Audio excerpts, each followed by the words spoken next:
हमारे ब्रजधाम में महामहिम ये 12 वन है।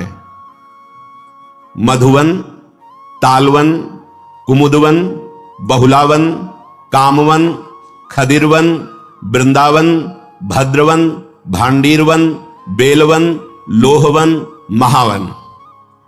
ये ऐसे महामहिम है कि इनमें जो एक बार प्रवेश कर जाए और यहां की रहनी से 3 रात ही रह जाए तो उसे त्रिभुवन में भटकना नहीं पड़ेगा, वो कभी 84 लाख योनियों में नहीं जाएगा।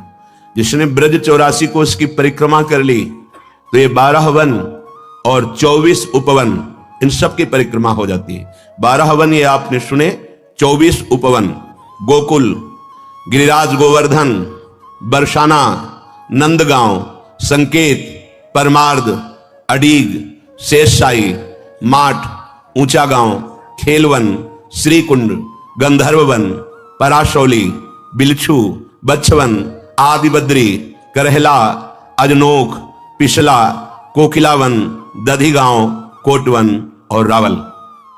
ये 24 उपवन और 12 वन हमारे महामहिम ब्रजधाम में विराजमान है। सबका मुकुटमणि, ये समस्त तीर्थों का मुकुट है ब्रज 84 कोश, और इसका मणि है श्री वृंदावन धाम। बड़ी कृपा है जिनको श्री धाम आने को मिला और महिमा सुनकर प्यारे जू का नाम जपने लगे, चरण सेवा की भावना जागृत हुई।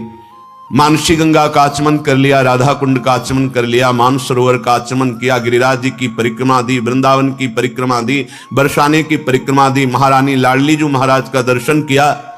अब तुम्हें नरक नहीं जाना पड़ेगा, तुम्हें 84 लाख योनियों में भ्रमण नहीं करना पड़ेगा। और कहीं सौभाग्य मिल गया कि जीवन में एक बार पद यात्रा करते हुए 84 कोश की। ये गाड़ियों से दर्शन करना अलग बात है, लेकिन जो पद यात्रा है बहुत बड़ी महिमा, बहुत बड़ी महिमा। यहां की समानता तीर्थराज प्रयाग भी नहीं कर सकते, वो आके यहां खुद घुटने टेकते हैं, यहां की रज में लौटते हैं। इसलिए श्रीपाद कह रहे हैं यहां तो अमृत समुद्र बह रहा है, काहे को भ्रमित हो रहे हो, सुख की लालसा में पापाचरण कर रहे हो। तुम ऐसा समझते हो कि पाप करके धन कमा लेंगे तो सुखी हो जाएंगे, कदापि नहीं। हे भाई, राधा जीवित बंधुम वृंदारण्येन्दुमाश्रय श्यामम, आश्रय ले लो हमारी किशोरी जू के जो जीवन है, प्राण धन है, श्री लालजू महाराज बड़े करुणामय हैं। अगर इनके चरणों की वंदना कर ली, आश्रय ले ली, तो समस्त दुखों की निवृत्ति हो जाएगी। तो ये जिनके अधीन है, हम उनके चरणों का आश्रय लेने वाले हैं। जाके अधीन सदा ही सांवरो, यह ब्रज को शिरताज। फिर यहां श्रीपाद करे राधा जीवन बंधु श्री लालजू का आश्रय ले लो, तभी तुम जान पाओगे लाडली जू को। लाल रंगीलो गाइए ताते प्रीति रंगीली पाइए। जिस पर श्री कृष्ण अत्यंत प्रसन्न है उसे राधा नाम जपने का सौभाग्य मिलता है। उपासक को अप्राप्ति की प्राप्ति की चिंता नहीं करनी चाहिए और प्राप्त की रक्षा की चिंता नहीं करनी चाहिए। इसका ठेका भगवान लिए है। विश्वास कर लो ना भगवान पर। वो कह रहे हैं अन्यस् चिंतयन्तो माम ये जनाः पर्युपासते तेषां नित्याभियुक्ता नाम योगक्षेमम वहाम्यहम्। कराम्यहम् नहीं कहा, वहाम्यहम्, मैं स्वयं वहन करता हूं। अब हमें योगक्षेम की चिंता नहीं करनी। जो उनको प्राप्त कराना है प्राप्त करा देंगे, जो प्राप्त है उसकी वो रक्षा करेंगे। देवर्षि नारद जी कहते हैं भोजनाच्छादने चिंताम वृथा कुर्वन्ति वैष्णवाः योऽसौ विश्वम्भरो देवः सा किं दासानुपेक्षते। यदि तुम वैष्णव होकर शरणागत होकर अपनी चिंता करते हो तो कलंक है शरणागत में। अरे वो विश्वम्भरो देवः, संपूर्ण विश्व का भरण पोषण करते हैं, तुम्हें चिंता किस बात की। तुम ऐसे मालिक के सेवक हो, अब तुम्हें किसी के आगे हाथ पसारना पड़े तो लगता है तुमने अभी झूठी बात कही है कि मैं प्रभु का शरणागत हूं। सच्ची बात नहीं स्वीकार की है। खोए रतन फिरत जे घर घर, कौन काज ऐसे जिए। धिक्कार है शरणागत होकर अगर दूसरों के आगे हाथ पसारे। भगवान का दास कहलाकर, महालक्ष्मी पति का सेवक कहलाकर और ऐसे करना पड़े, इसका मतलब तुमने शरणागति ही नहीं ली, तुम्हारे अंदर शरणागत भाव ही ना आया। योशो विश्वम्भरो देवा सा किं दासानुपेक्षता। जो विश्व का भरण पोषण करते हो अपने दासों की उपेक्षा कर देंगे। तुम्हें भीख मांगनी पड़ेगी, अर्थ की तुम्हें मांगना पड़ेगा। सच्ची मानिए, आकाश वृत्ति सर्वोपम वृत्ति, जो भेजोगे देखूंगा क्या भेजते हो, वैसे ही चलूंगा।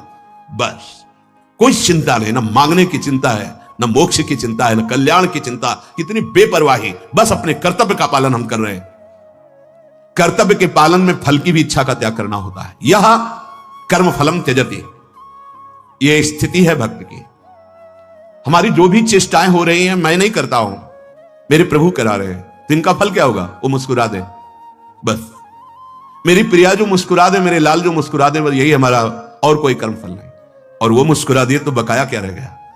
सच्ची मानिए, प्रभु से कभी कुछ नहीं मांगना चाहिए। अगर मांगे तो बस एक ही बात मांगे कि आपके भजन में रुचि हो जाए, सब कुछ मिल जाएगा, सब कुछ। हम मांगेंगे भी तो हमारी हिम्मत नहीं वो मांग सके जो इनसे मांगना चाहिए, हिम्मत नहीं। जैसे एक गरीब आदमी को चक्रवर्ती सम्राट बुलावे और प्रसन्न होकर बोले मांगो, क्या मांगोगे? तो उसकी अपनी स्थिति से मांग आएगी कि 2 भैंस है, 4 परिवार, 1 साल भैंस का चारा दे दो और 1 साल का भोजन दे दो। बड़ी हिम्मत करके मांगेगा कि मैंने बहुत मांग लिया। अगर ये छोड़ दे कि महाराज हम गरीब आदमी क्या मांगना जाने, आप जो चाहो दे दो, तो हो सकता है वो एक नगर का नगर आपको दे दे, हो सकता है आजीवन के लिए वो सारा वैभव दे दे। ऐसे ही चतुर खिलाड़ी भगत वो है जो भगवान के ऊपर छोड़ देता है। क्या चाहिए तुम्हें? प्रहलाद जैसे कहा हमारी आज्ञा है, वरदान मांगो। बोले अवश्य प्रभु, मुझे ये वरदान दीजिए कि मुझे कुछ मांगने की इच्छा ही न रह जाए। आज्ञा पालन भी हो गया और अपने हृदय की भी बात कह दी। सुतीक्ष्ण जी से कहा वरदान मांगो। बोले प्रभु हमें आता ही नहीं मांगना, अब आपको जो अच्छा लगे दे दो ना। नरसिंह जी से कहा वरदान मांगो। बोले प्रभु मुझे कुछ अच्छा ही नहीं लगता, आपको जो अच्छा लगे वो कर दो। तो पहुंचा दिया सीधे रास विलास में। बैठ गए सुतीक्ष्ण जी के हृदय में सिया राम जी सदा सदा के लिए। फिर क्या कमी, जाके राम धनी वाके कौन कमी। हमको प्रभु से मांगना भी नहीं आता। अगर मांगे तो सिर्फ एक बात मांगे, जैसा हमारे यहां संध्या में गाया जाता है, बिसरी हो ना बिसारी हो यही दान मोहि देव। मैं आपको भूलू नहीं और आप भी कभी कभी याद कर लें कि आपका एक अधम दास है प्रभु, बस इतना ही चाहिए। इससे बड़ी चतुराई और कोई नहीं अगर ये मांग ले तो। काकभूषुंड जी को ज्ञान विज्ञान वैराग्य सब कुछ प्रदान किया। काकभूषुंड जी एक एक शब्द पर बड़ा ध्यान दे रहे थे, पर भगवान ने अपनी अविरल भक्ति का शब्द भी उच्चारण नहीं किया। काकभूषुंड जी ने कहा प्रभु आपको जो अच्छा लगा तो आपने दे दिया, लेकिन आपको यह भी चाहिए कि मेरे से पूछना चाहिए कि तुम्हें क्या अच्छा लगता है। आपने जो जो कहा प्रभु मुझे नहीं चाहिए। नहीं तुम्हें चाहिए क्या?